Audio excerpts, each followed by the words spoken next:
homiladorlar uchun o'ta muhim bo'lgan 8 ta mahsulot.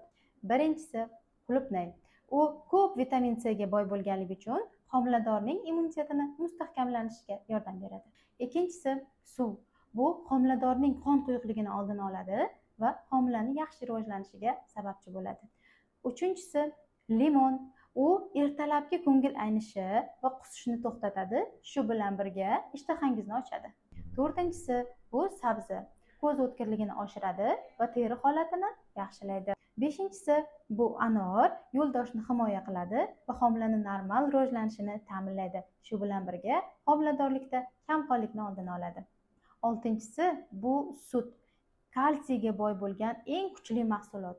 Ona va bolani suyak sistemasini mustahkamlaydi. Oltinchisi bu banan. Tez energiya beradi va oyoq qo'llardagi tortishishlarni kamaytiradi. Sakkizinchisi bu avokado. Homilaning nerv sistemasining rivojlanishiga va to'g'ri shakllanishiga yordam beradi. Agar o'zingiz va farzandingiz sog'lig'i haqida qayg'ursangiz, menga obuna bo'lishni unutmang.